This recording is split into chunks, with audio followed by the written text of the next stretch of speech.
வணக்கம் மாணவர்களே, இந்த அலகில் நாம் சுவாச தொகுதியுடன் தொடர்பான நோய்கள் பற்றிய எமது பார்வையை செலுத்துவோம். இவ்வலகை கற்பதன் மூலம் சுவாச தொகுதியுடன் தொடர்புடைய நோய்கள், சுவாச நோய்க்கான காரணங்கள், சுவாச நோய்களிலிருந்து எவ்வாறு பாதுகாப்பு பெறலாம் என்ற வழிமுறைகள் தொடர்பாக நாம் இங்கு கற்றுக்கொள்ளலாம். சுவாச நோய்களிலே முதலாவதாக நாம் தடிமன். இது பொதுவாக நாம் அனைவரையும் தாக்கக்கூடிய ஒரு வைரஸ் நோயாக கருதுகிறோம். பெரும்பாலானவர்கள் இந்நோய் தாக்கத்திற்கு அடிக்கடி உள்ளாகக்கூடிய தன்மையை காணலாம்.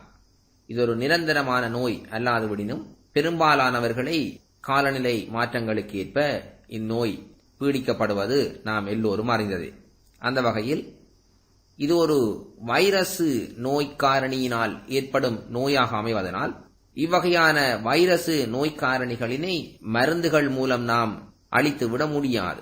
எனவே தடிமன் போன்ற நோய்களை மருந்துகளை உட்கொள்வதன் மூலம் சிகிச்சை அளிக்க முடியாத ஒரு நிலைமை காணப்படுகிறது.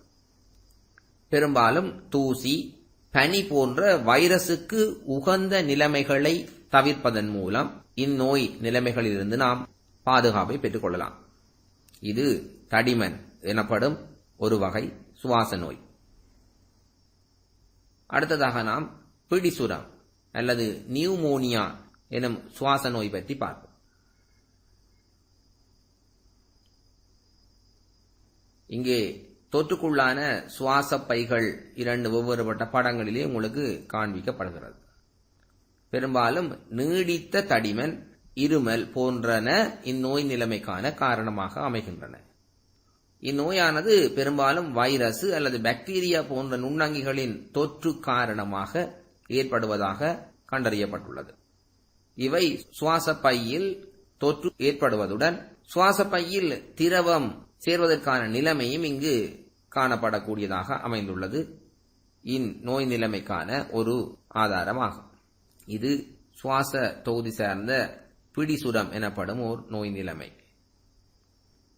அடுத்ததாக நாம் தொய்வு அல்லது ஆஸ்மா எனப்படும் சுவாச தொகுதி சார்ந்த ஒரு நோய் நிலைமையை நோக்குவோமாயின், இது பெரும்பாலும் ஒவ்வாமை எனும் போது அலர்ஜிக் என கூறுவோம்.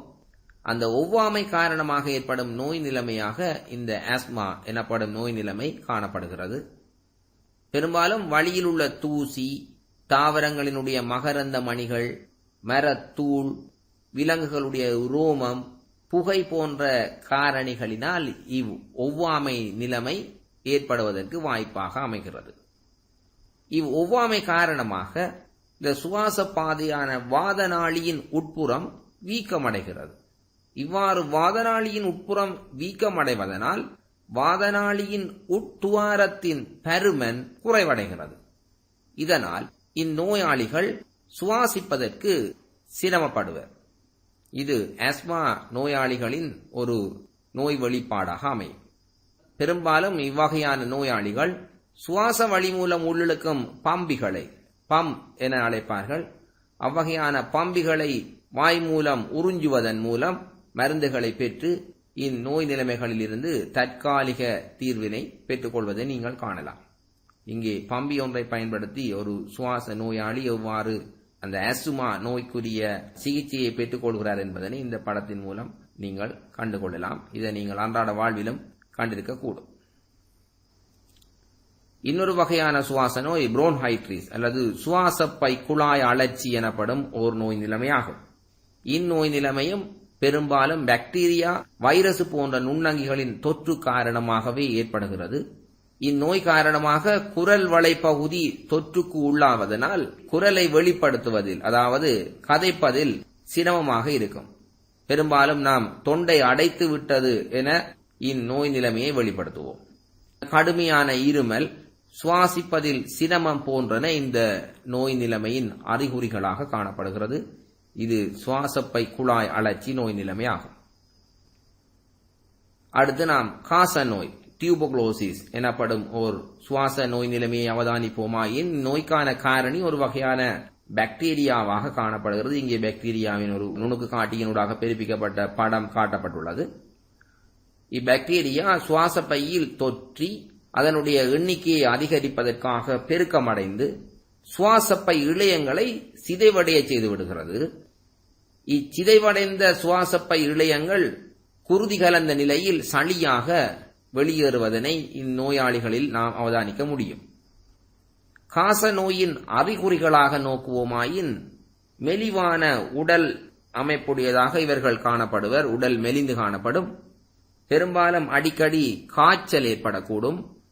அதிக களைப்பு, இருமலுடன் குருதி வெளியேறல், உணவில் விருப்பமின்மை போன்றன இந்நோய் தொற்றுக்கு உள்ளானவர்களின் அறிகுறிகளாக காணப்படக்கூடும். பெரும்பாலும் காச நோய்களுக்கு நோய் தடுப்பூசிகளை பெற்றுக் கொள்வதன் மூலமாக, அத்துடன் தொடர்ச்சியான சிகிச்சையை மேற்கொள்வதன் மூலம் இந்நோய் நிலைமையிலிருந்து குணமடைய முடியும்.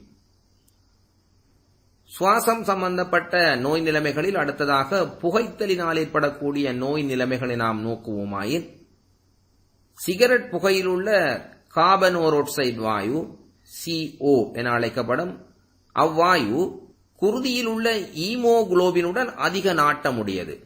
குருதியில் ஆக்சிஜனை காவக்கூடிய ஒரு கூறாக நாம் இந்த ஈமோகுளோபினை கொள்ளலாம்.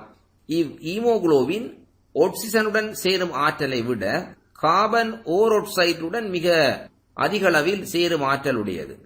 எனவே புகைத்தலின் மூலம் கார்பன் ஓராக்சைடு சுவாச பைகளை சென்றடைமாயின் ஈமோகுளோபினானது ஆக்சிஜனுடன் சேருவதை நிறுத்தி கார்பன் ஓராக்சைடுடன் அதிக அளவில் இணைய பார்க்கும்.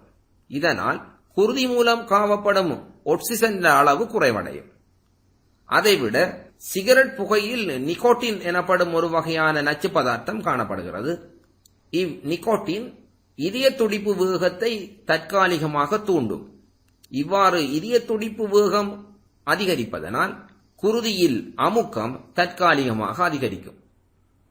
அதனைவிட நிக்கோட்டின் காரணமாக சுவாச பாதையில் உள்ள பிசிர்கள் அழிவடைதல், சுவாசப்பை குழாய் அழற்சி, சுவாசப்பை வாய் போன்றவற்றில் புற்றுநோய்கள் உருவாகுவதற்கும் இப்புகைத்தல் ஓர் காரணியாக அமைகிறது.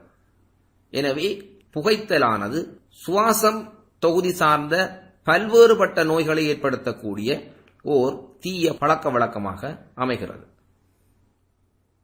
சுவாச தொகுதி சார்ந்த இன்னொரு நோய் நிலைமையாக சிலிகோசிஸ் எனப்படும் நோய் நிலைமையை அவதானிப்போமாயின், சிலிக்கா சேர்வைகள் அடங்கிய தூசிகளை சுவாசிப்பதனால் இந்நோய் நிலைமை ஏற்பட வாய்ப்பு ஏற்படுகிறது. பெரும்பாலும் இந்நோய் நிலைமை மூலம் படிப்படியாக சுவாச இழையங்கள் அழிவடைந்து இந்நோய் நிலைமை அதி தீவிரத்தன்மையை அடையக்கூடும். பெரும்பாலும் கிரனைட், நிலக்கரி, சுரங்க மணல், கண்ணாடி போன்ற தொழிற்சாலைகளில் பணிபுரிபவர்கள் இவ்வகையான தூசிகளை சுவாசிப்பதனால் இந்நோய் நிலைமைக்கு ஆளாகின்றனர். இது சிலிகோசிஸ் எனப்படும் ஓர் வகையான சுவாச தொகுதி சார்ந்த ஒரு நோய் நிலைமை ஆகும். அடுத்ததாக நாம் இறுதியாக அவதானிப்போமாயின் ஆஸ்பெஸ்டோசிஸ். நீங்கள் இந்த வீடுகளை அமைக்கும் போது மேலே ஷீட் எனப்படும் ஆஸ்பெஸ்டோஸ் கூரை தகடுகளை நீங்கள் அறிந்திருப்பீர்கள். அவ்வகையான கூரை தகடுகளின் உற்பத்திக்கு பயன்படுத்தப்படும் இந்த ஆஸ்பெஸ்டோஸ் நேர்கள் மனித சுவாச பைகளை அடைவதன் மூலம் இவ்வகையான நோய் நிலைமை ஏற்பட வாய்ப்பு ஏற்படுகிறது.